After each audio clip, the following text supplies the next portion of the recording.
1, 2, 3. Hello, on est ici avec Elio et c'est moi qui prends le contrôle du live.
Ok, bonsoir à tous, bonsoir à toutes, j'espère que vous allez super bien. Moi je vais bien, ça va, super. Ça fait un bail qu'on s'est pas vu. Faut en direct en live, en direct avec Eliou. Donc ce soir nous sommes en direct pour notre troisième live. Et ce soir on parlera graphisme avec notre invité du jour, Zeyna. Bonsoir Zeyna. Hello Eliou. Tu me fais un check? Ça va? Ça va et toi? Ouais, ça va super.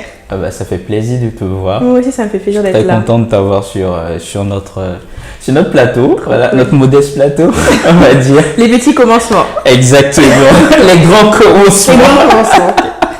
Ouais, voilà, donc ce soir on est en direct avec Zeyna. Elle prendra le temps de se présenter tout à l'heure.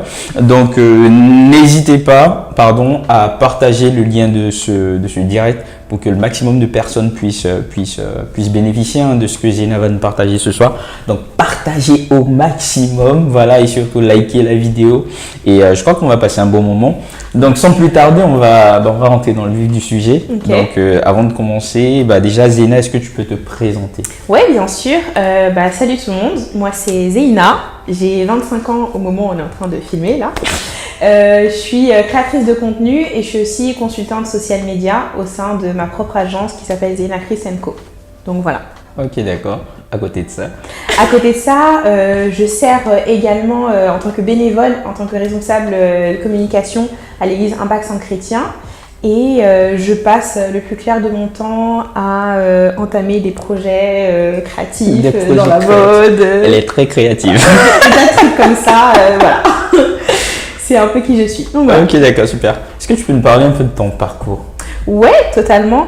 Moi, mon parcours, si tu veux, il a commencé dans le domaine de la mode. Okay. C'est-à-dire qu'après le bac, je ne savais pas trop quoi faire et j'ai tout simplement réfléchi à ce que j'aimais faire de mieux, ce qui m'intéressait un peu, et de voir si je pouvais étudier dans ça.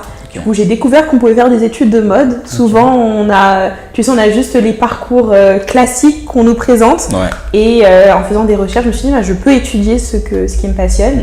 Et je me suis tournée du coup vers un bachelor en management et marketing du luxe, où j'ai étudié l'industrie de la mode, l'histoire de la mode et tout ce qui est associé niveau marketing, communication, etc. Ouais.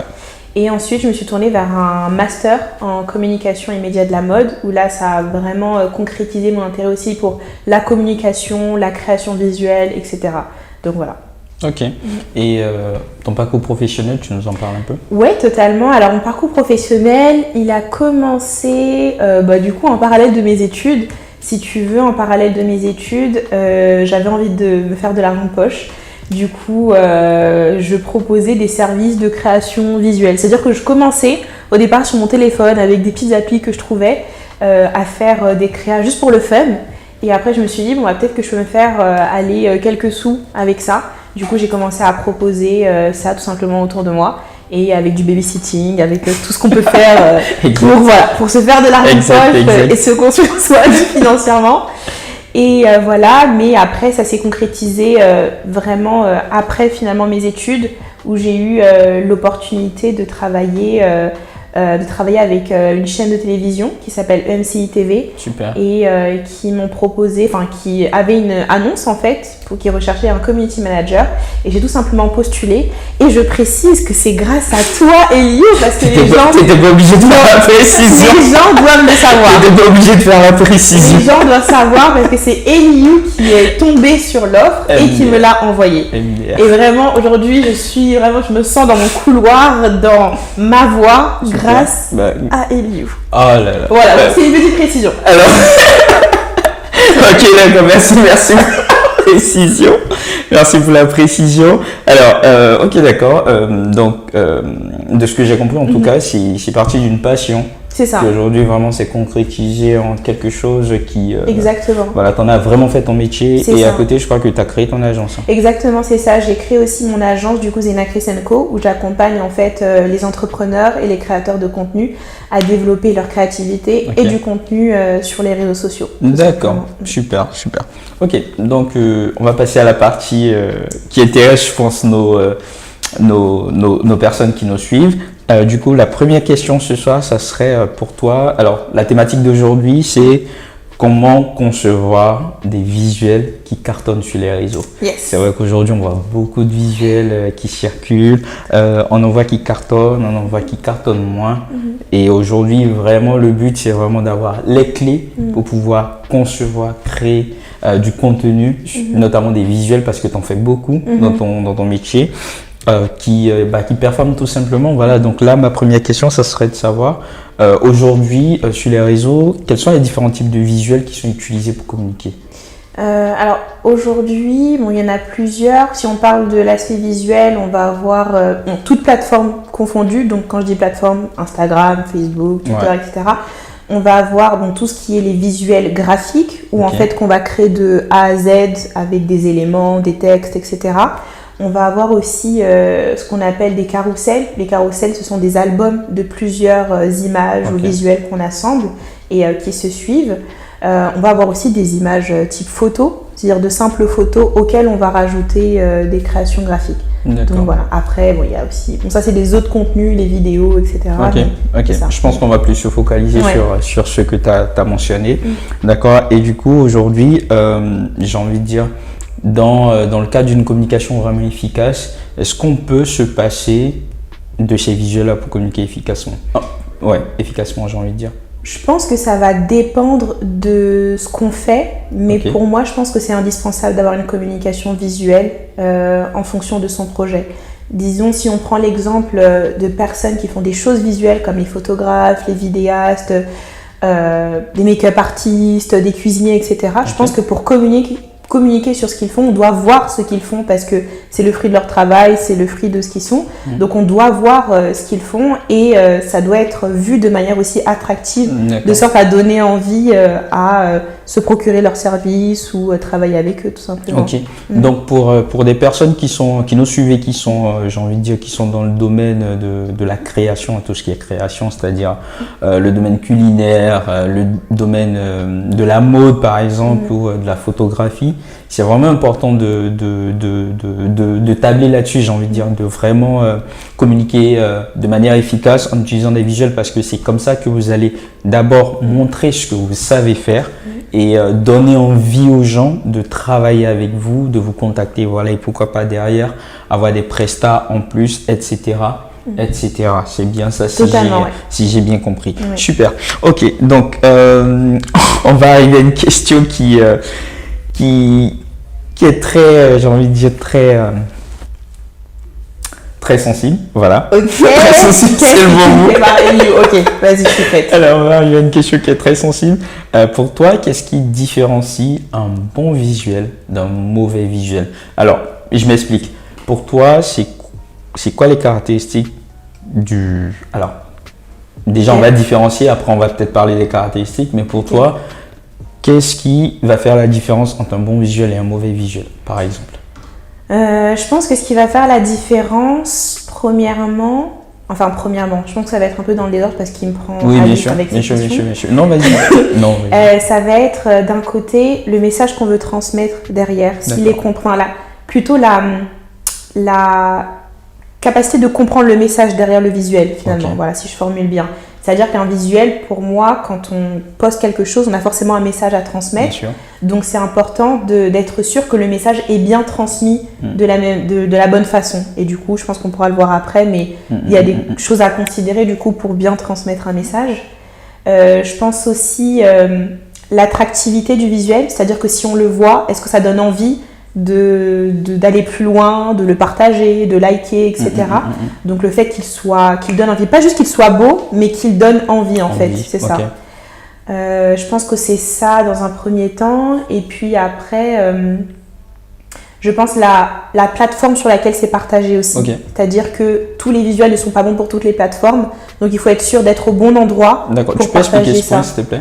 Parce que je rebondis sur ce point, pourquoi? Parce que parfois, on aura tendance à privilégier une plateforme plutôt qu'une autre, mais en fonction de la plateforme, il faudra communiquer différemment. En fonction de la plateforme, il faudra adapter le visuel. Est-ce que tu peux dire un mot là-dessus? Oui, bien sûr. Alors, disons par exemple, si on prend l'exemple de Instagram et Twitter. Instagram et Twitter sont deux réseaux sociaux qui se différencient par le type de contenu qu'on partage dessus, Sur Twitter, ça va être plus des textes qu'on va partager, des fois quelques images.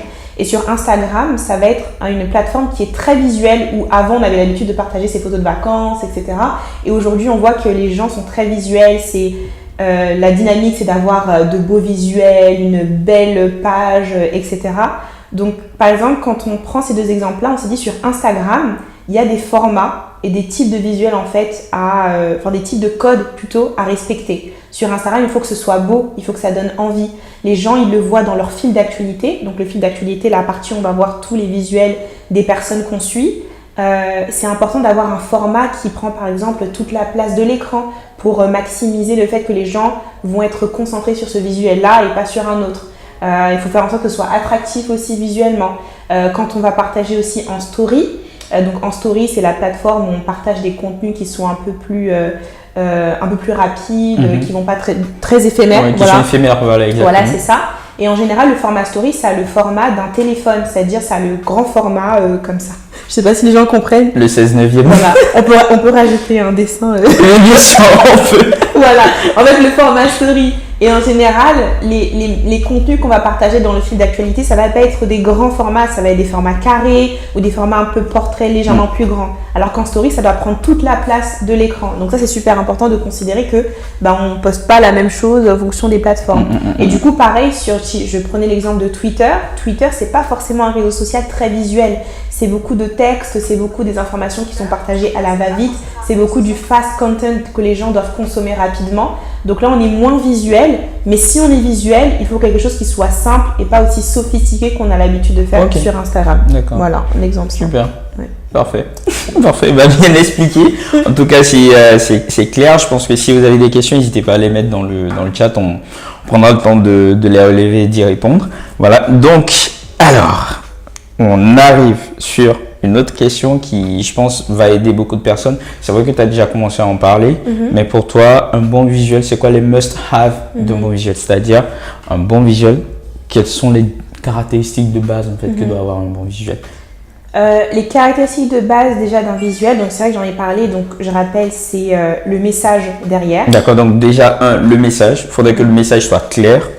Exactement. Il faut aussi que le visuel soit attractif. D'accord. Et la chose que je peux détailler, le fait que ce soit attractif, ça veut dire que ça doit donner envie. Ça doit donner envie à travers les couleurs que vous allez choisir, à travers le type de texte en fait que vous allez aussi sélectionner, à travers les éléments visuels ou graphiques que vous allez insérer. C'est-à-dire que ça ne doit pas rejeter ça doit pas, rebuter. Voilà, c'est ça, rebuter une personne, mais ça doit faciliter en fait le message que vous voulez transmettre. Un petit exemple très rapide, si par exemple vous êtes, je sais pas moi, dans le domaine du sport et vous voulez partager un visuel pour inciter les gens à vous inscrire à votre salle de sport. Les couleurs que vous allez choisir, ce sont des couleurs qui sont dynamiques. Pourquoi? Parce que le sport, c'est un domaine qui est dynamique, c'est un domaine qui est vif. Donc vous n'allez pas prendre du rose, du vert pâle, du jaune, enfin peut-être du jaune, oui. Ouais, peut-être du jaune. Peut-être du jaune, oui, finalement.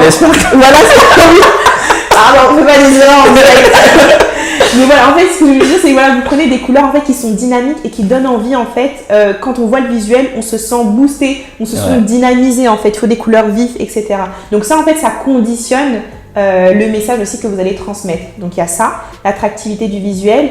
Il y a le fait aussi de choisir la bonne plateforme, comme j'ai dit tout à l'heure. Et je pense aussi la simplicité du visuel finalement. On oublie très souvent que les choses les plus efficaces sont souvent les plus simples. Et des fois, on peut aller dans une démarche où on veut mettre plein de choses, beaucoup d'informations, etc. Mais le mieux, c'est de faire simple et de vous dire, si à la fin de ce visuel, il n'y a rien à retirer, c'est bon, je peux m'arrêter là.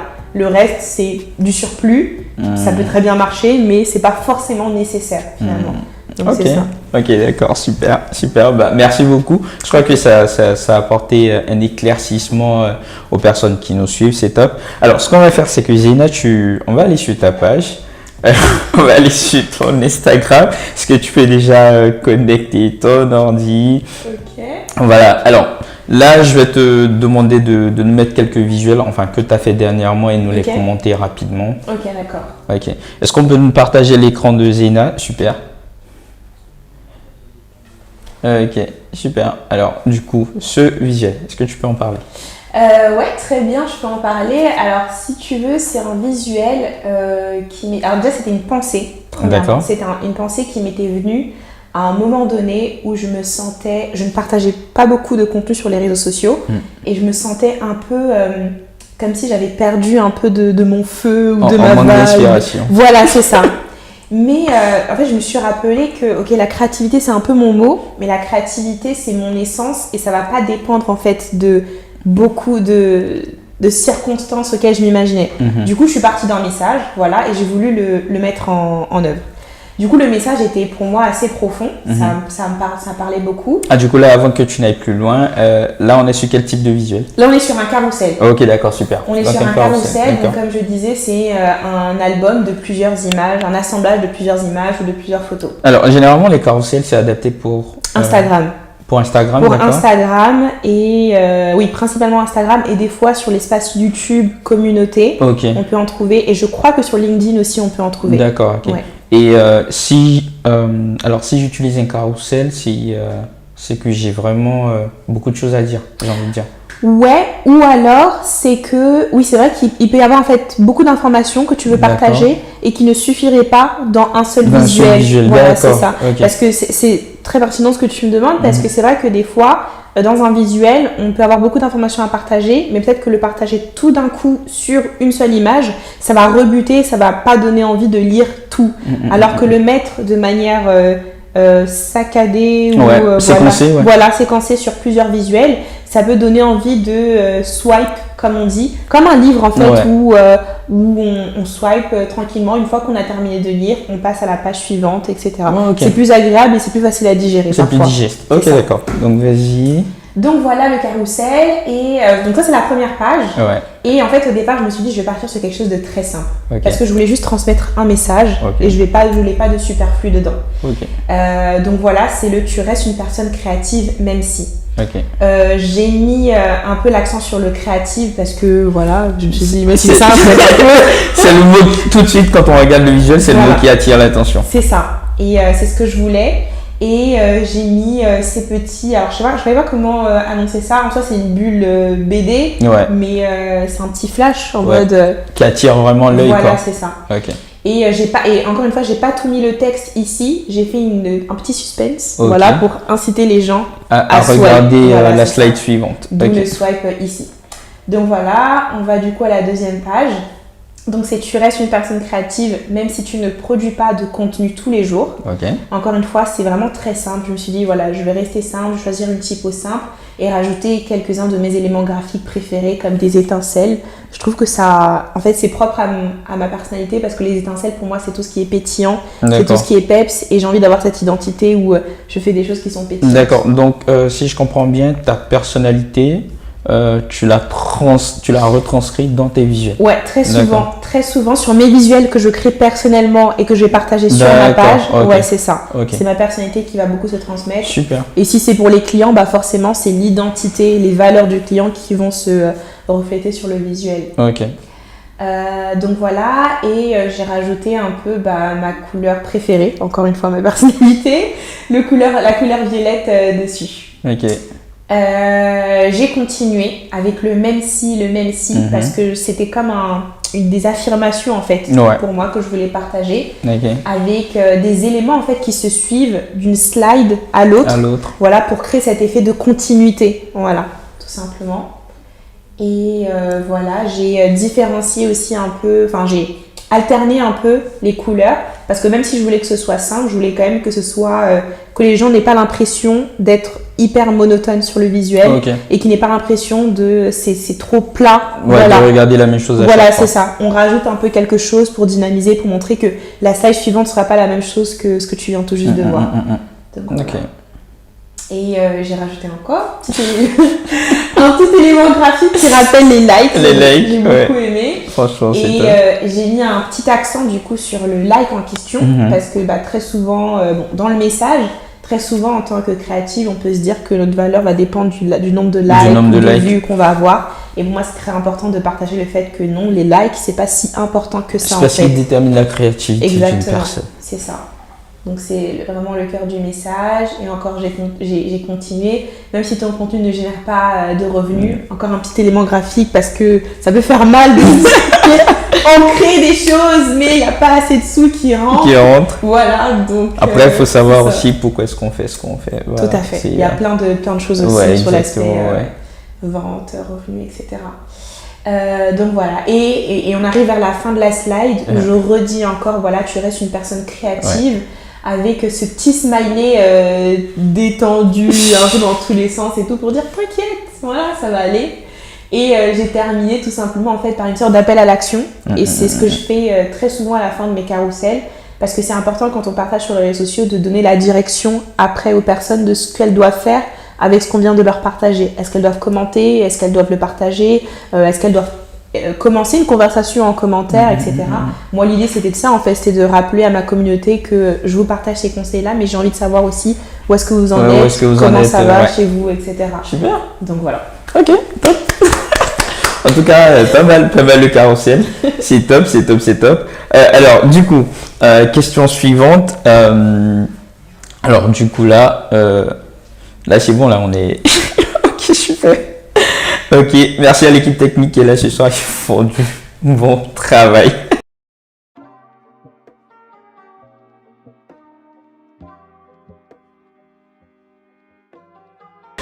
Donc, alors, la question est la suivante. Que faut-il éviter de faire quand on est en train de concevoir un visuel? Alors, qu'est-ce qu'il faut éviter de faire? Est-ce qu'il y a des pratiques à éviter? Est-ce qu'il y a des formes qu'il ne faut pas associer? Est-ce qu'il y a des choses comme ça? Qu'est-ce qu'il faut éviter quand on veut, quand on est en train de concevoir un visuel? Alors, je pense qu'il y a plein de choses à éviter. On va essayer de se concentrer sur le principal et surtout sur ce qui me vient à l'esprit là tout de suite.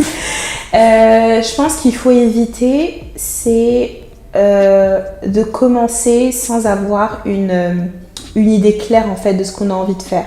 Quand je dis idée claire, en fait, souvent dans le cadre de mon travail ou quand je travaille avec d'autres personnes, on part d'un brief pour la création d'un visuel. On part d'un brief, donc un brief, ce qui doit être sur le visuel, le message qui doit être transmis, éventuellement les couleurs qui doivent être utilisées, etc. Et ça, je pense que c'est important, peu importe ce qu'on fait, peu importe la disposition dans laquelle on est, d'avoir un brief en fait dans sa tête, de se dire, ok, je commence pas juste de zéro et puis je vais faire des trucs au hasard, mais j'ai une idée claire en fait de là où je veux aller et le contenu va me permettre en fait de concrétiser du coup ce que j'avais dans ma pensée. Donc voilà, donc c'est de pas commencer juste comme ça, mais d'avoir un brief. Si, pour être même un peu plus concret, si par exemple on crée un visuel pour un client ou autre, très important d'avoir les codes couleurs. Voilà, les codes couleurs par exemple de l'entreprise, les typographies, les polices qu'elles ont l'habitude d'utiliser. La charte graphique. C'est ça en fait, voilà, les éléments de charte graphique, les logos, etc. Très très important. Donc dans ce cas de figure particulier par exemple. Quoi d'autre aussi on peut avoir? Il y a le fait d'utiliser trop de typographie. Alors Zina, on va faire une petite pause et on va revenir tout à l'heure. Ok.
Ok, donc nous sommes de retour. Donc Zina, je te laisse continuer ce que tu nous disais tout à l'heure. Oui, donc je disais en fait par rapport aux éléments qui... les choses qu'on ne doit pas faire. Voilà, les choses qu'on ne doit pas faire, les choses à éviter. Donc il y a ça. Il y a aussi le fait de ne d'utiliser trop de typographies différentes dans un visuel. Souvent, quand on fait un contenu, donc c'est important d'avoir en fait une certaine uniformité et de se dire ok, je vais pas utiliser trop de typographies différentes à chaque fois. Je vais me concentrer, aller sur 2 voire 3 grands maximum. Surtout quand on commence, surtout quand on débute et surtout quand on veut faire le plus simple possible. C'est un peu une des règles de base dans le sens où quand on prend en fait chaque typographie a son message, a son identité. Donc ça veut dire que si on assemble beaucoup trop de typographies différentes, on assemble en fait trop d'identités différentes. Voilà. Maintenant, ça n'empêche pas que j'ai vu des créations visuelles où il y avait beaucoup de typographies différentes, mais où c'était hyper stylé parce que en fait c'était bien agencé. C'est ça en fait. En fait, ça va sembler un peu philosophique, mais il y a quelqu'un a dit, je sais plus qui a dit ça, qui a dit en fait il faut que tu connaisses les règles de l'art pour pouvoir les casser, les déconstruire, les casser. Et c'est ça en fait, c'est-à-dire que quand on maîtrise ces règles de base, ensuite en fait on peut se permettre de faire les choses différemment, qui changent un peu de l'ordinaire. Mais quand on veut commencer en ayant comme résultat une valeur sûre, voilà, on évite d'utiliser trop de typographies différentes. On évite aussi de mettre trop d'éléments visuels aussi, de tout mélanger en termes de couleurs, en termes d'éléments graphiques, etc. Ça va rejoindre le premier point dans le sens où si on met trop d'éléments, finalement en fait ça va brouiller la perception du message, tu vois. Ça va brouiller en fait la manière dont on veut transmettre ou percevoir en fait le message à travers le visuel. Donc voilà, c'est un peu les choses à ne pas. Ok, super. C'est important à savoir parce que des fois on voit des visuels, franchement c'est compliqué, j'ai envie de dire. Mais merci en tout cas pour ces orientations. Je pense que c'est un point d'éclaircissement pour plusieurs personnes. Juste une question, mais vraiment pratique. Aujourd'hui, moi par exemple, je suis auto-entrepreneur. Quelqu'un qui nous suit là est auto-entrepreneur et veut commencer à faire des visuels pour son activité. Ou je vais faire un visuel pour parler de mes prestations. Par où je commence et qu'est-ce que je fais? Tu veux faire un visuel pour parler de tes prestations? Ouais, par exemple. Ok. Premièrement, il faut réfléchir à... Ok, en fonction de ce que tu fais. Est-ce qu'on peut prendre un exemple précis ou pas? Oui, bien sûr. Par exemple, quelqu'un qui est auto-entrepreneur dans le domaine de la photographie, par exemple. Ok, super. Ok, donc premièrement, c'est pour ça que je posais la question, c'est de réfléchir à quelle plateforme est adaptée par rapport à ce que je fais. Si je veux partager de l'information, ce sera plus vers Twitter. Si je veux m'adresser à des professionnels, etc., ou partager même les dessous de mon activité en tant que professionnel, ce sera plus LinkedIn. Si c'est visuel, je vais plus me concentrer vers Instagram. Pour moi, c'est vraiment un des réseaux sociaux de prédilection. Ou même éventuellement TikTok, qui est une plateforme aussi vidéo où on peut faire beaucoup d'animations, etc. Donc, on pense à Instagram parce que finalement sur TikTok, il n'y a pas vraiment de visuel, c'est plus des vidéos. C'est plus des vidéos. C'est ça. Donc, on pense à Instagram, on pense à la plateforme en fait, la plus adaptée. Et pour réfléchir en fait, à la plateforme, il faut juste se poser la question, qu'est-ce que je fais, à qui je m'adresse et où sont les personnes à qui je m'adresse, tout simplement. Et ensuite, on trouve la plateforme. Ensuite, dans le visuel, il faut noter, donc déjà à côté du visuel, ce qu'on fait comme prestation. Donc photographie, je sais pas moi, de mariage, photographie de groupe, individuel, shooting, etc. On met ça et on réfléchit aussi aux détails en fait de cette prestation-là. Donc le prix, etc., ce que ça inclut. Donc on met ça au clair en fait à côté. Voilà. Ensuite, par rapport à son visuel, on réfléchit aux couleurs. Couleurs par rapport à ce qu'on fait.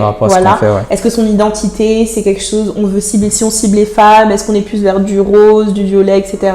Ça fait très cliché, mais en vérité, c'est ça qui marche, voilà. Si on veut cibler les photos de mariage, est-ce qu'on va être plus vers du beige, des couleurs écrues, etc. Donc voilà, il faut réfléchir à ça. Il faut réfléchir en fait à quelles sont les couleurs qui vont toucher les personnes en fait que je veux cibler. Voilà. Ensuite, il y a les couleurs. Ensuite, encore une fois, il y a choisir la bonne typo. La typographie aussi, c'est un message. Il faut voir les typographies. Est-ce que si je m'adresse à des personnes qui sont mariées, je vais prendre des typographies qui sont cursives, c'est-à-dire italiques, qui font un peu poétique, etc. Si je veux m'adresser, je vais faire des shootings photos de sportifs, est-ce que je vais prendre des typographies qui sont bien grasses et bien dynamiques, bien fortes, etc. Je choisis la bonne typo.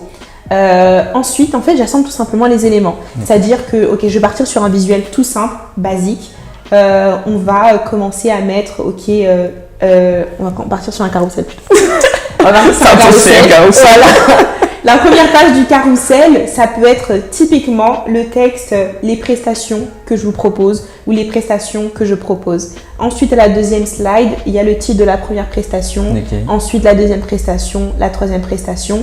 Et on finit par un contactez-moi en DM ou sur le numéro ou par un mail si vous voulez en savoir plus. Ça peut être une très bonne manière de partager ces prestations, ce qu'on fait. Après, il faudrait aussi, juste petite parenthèse avant que tu continues, après, il faudrait aussi que ce que vous mettez dans votre carrousel donne envie d'aller jusqu'à la fin du carrousel. Ouais. Très très important.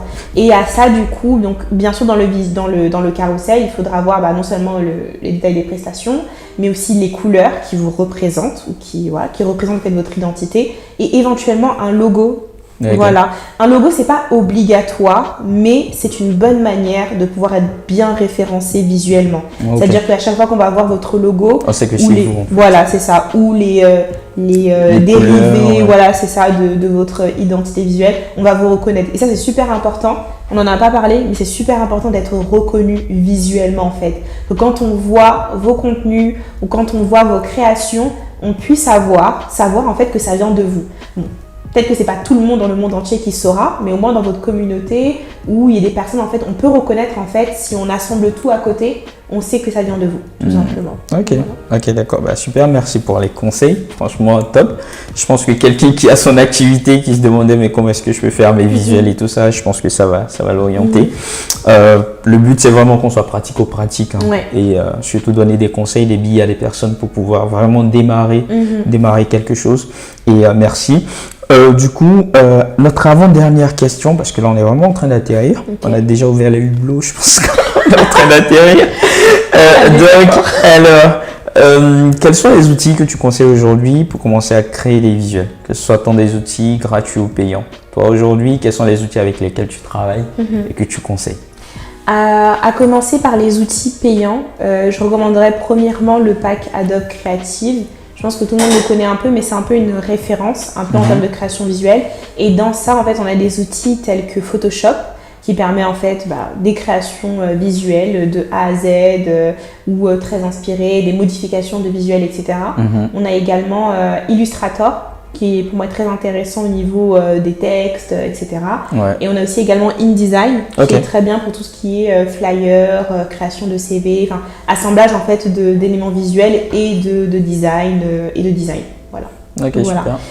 Et les outils gratuits? Pour les outils gratuits, alors premièrement, moi c'est Canva. Canva qui est un outil de création visuelle.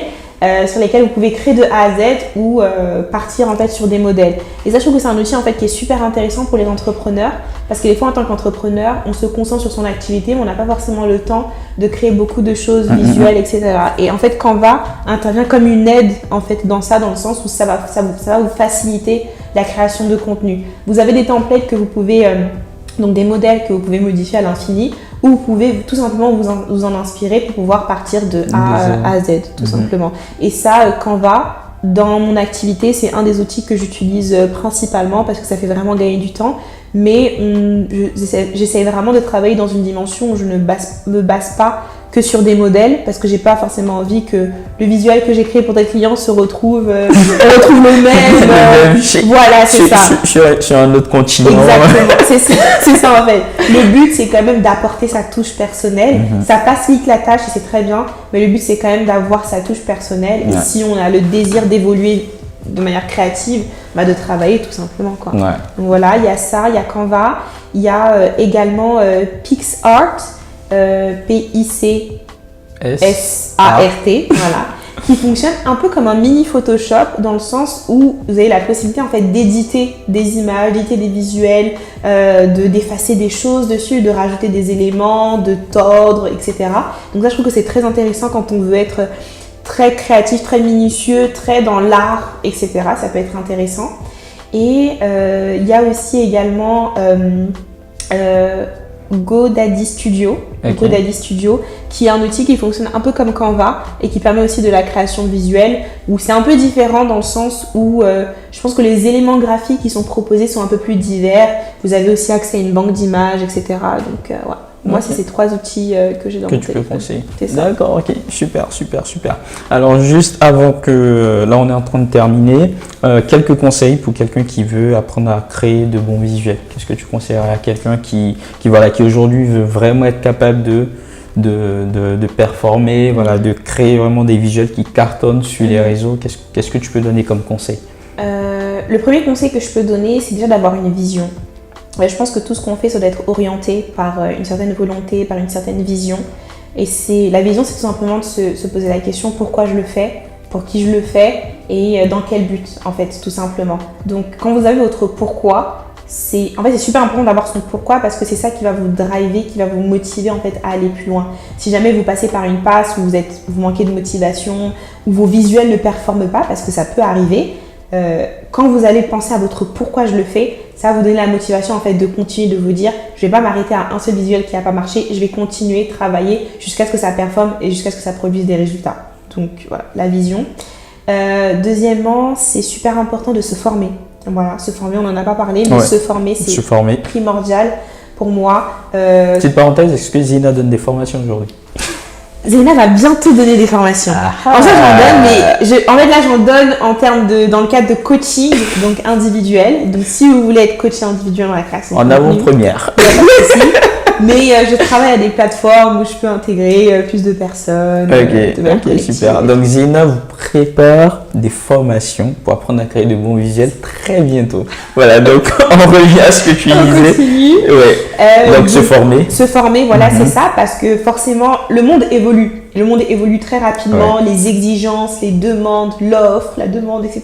Ça évolue très rapidement et c'est important en fait de toujours se mettre au niveau. Les tendances et tout ça. C'est ça, pour pouvoir répondre aux attentes en fait. Donc se former, ça permet non seulement d'acquérir de nouvelles compétences, mais se former continuellement, c'est-à-dire en ne se reposant pas sur ses acquis, ça permet de toujours en fait maintenir le niveau, maintenir le cap. Donc voilà, se former. Et il y a franchement de nos jours, je pense qu'il y a énormément de plateformes sur lesquelles on peut se former, que ce soit des formations payantes ou des formations offertes. Ouais, il y a beaucoup de personnes que je connais qui se sont formées de manière autodidacte pour avoir une certaine volonté et une certaine discipline aussi. Ouais. Mais on peut se former vraiment de toutes les manières de nos jours. Donc voilà quoi. Ok. Autre conseil, c'est aussi de s'inspirer, de s'ouvrir un peu au monde qui nous entoure, de ne pas se limiter juste à travailler, mais aussi prendre le temps de faire des pauses, d'aller découvrir de nouvelles choses, de s'inspirer d'autres personnes qui fonctionnent très bien, d'aller sur Pinterest, qui est un réseau social où on peut trouver beaucoup d'inspiration visuelle, aller faire des expos, voyager, baladez-vous dans le parc à côté, n'importe quoi en fait, des choses en fait qui peuvent tout simplement alimenter votre esprit et vous permettre à la fois de vous reposer et à la fois de recevoir en fait de nouvelles inspirations pour exercer. Okay. Quoi. Donc c'est super. Principalement, c'est ça. Principalement. Donc, avoir une vision, connaître son why, son pourquoi, se former et s'inspirer. C'est ça. Et je rajouterais aussi pratiquer.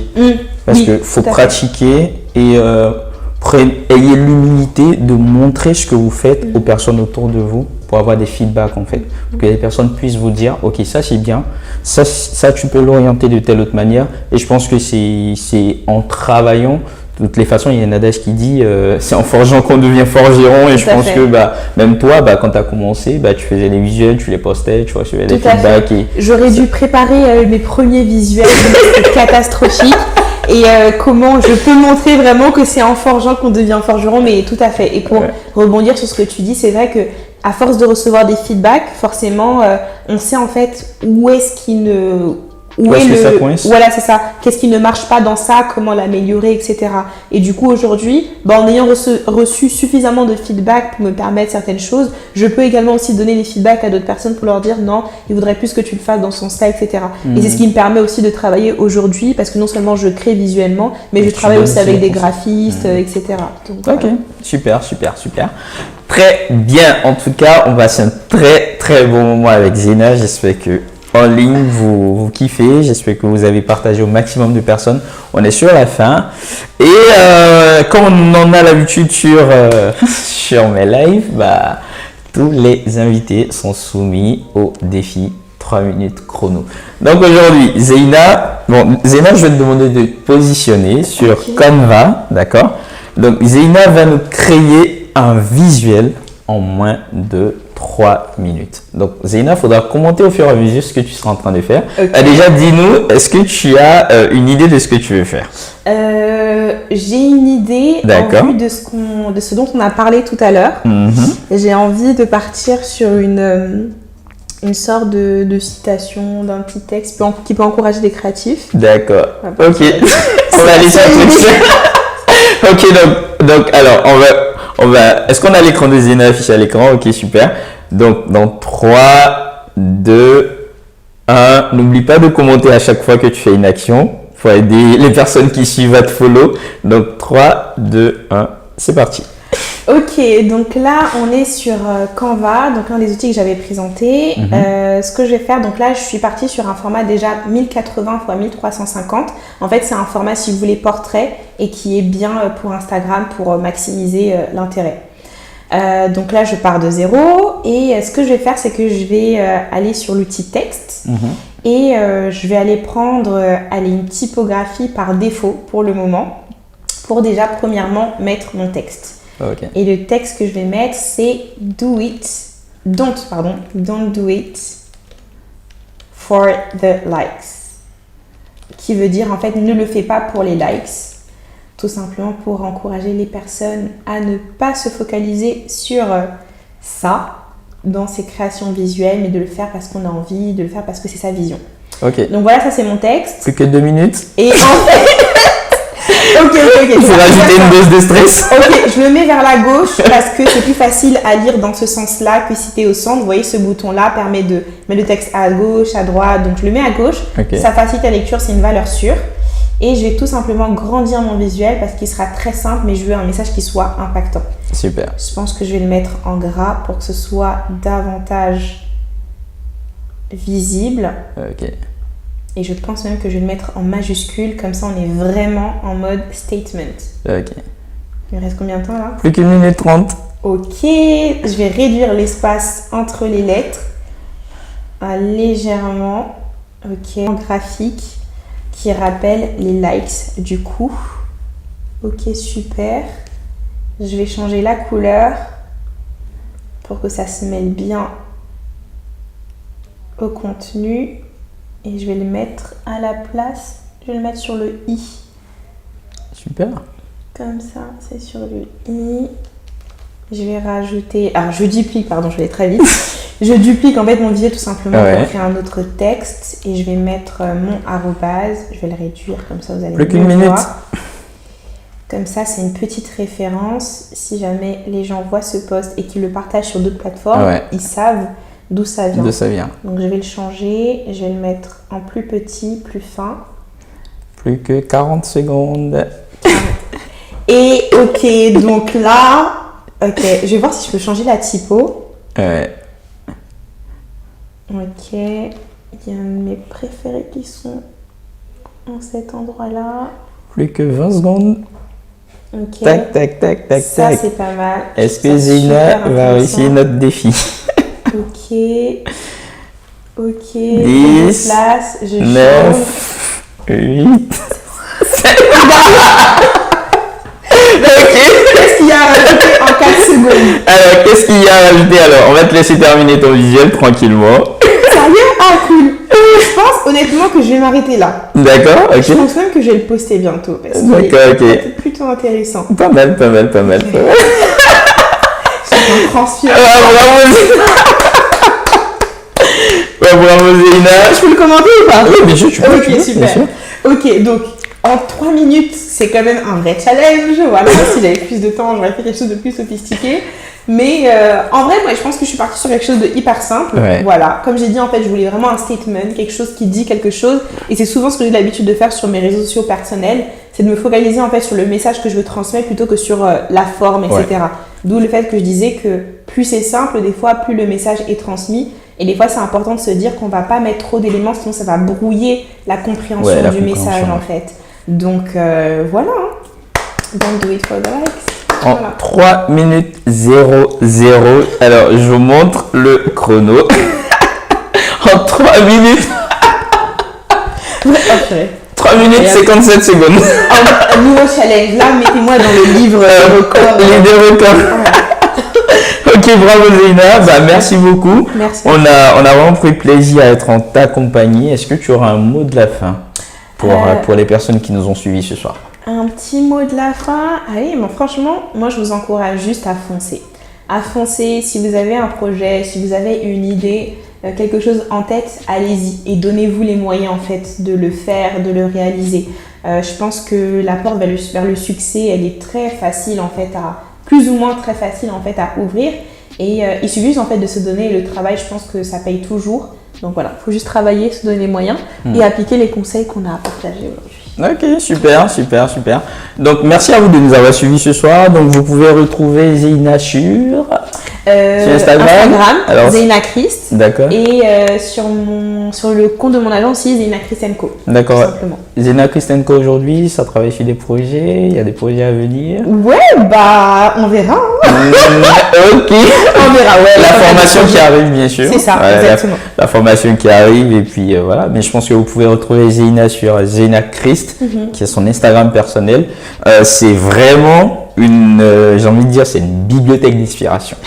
Il y a pas mal de visuels, de photos pour grave vous inspirer. Allez sur l'Instagram personnel de Zeyna, il y a beaucoup d'idées là-bas, il y a beaucoup d'inspiration là-bas. Zeyna Christ et Zeyna Christ & Co, qui est bien sûr l'Instagram de son agence. N'oubliez pas également de partager. Si vous, en tant qu'entrepreneur ou en tant qu'entreprise, vous cherchez quelqu'un pour vous driver sur votre stratégie digitale et sur la gestion de vos contenus créatifs sur les réseaux, contactez Zeyna Christ & Co. Voilà. Et retrouvez-nous également sur Eliouv, en direct avec Eliou sur Instagram et sur la chaîne YouTube Eliouv. C'est vrai que ces derniers temps, on n'a pas posté beaucoup de tutos, mais bon, on revient en force avec les tutos. Je pense que peut-être qu'un de ces quatre, Zeyna vous fera un petit tuto sur la chaîne. On ne sait jamais, mais ça arrive. Ok, merci beaucoup à vous de nous avoir suivis ce soir. C'était le 3e épisode des lives en direct avec Eliou. On arrive à la fin de la saison 1. Rendez-vous dans je sais pas quand pour le prochain live et on dit au revoir à nos internautes. Passez une bonne soirée, excellente semaine à vous, restez créatifs et on est ensemble. Peace.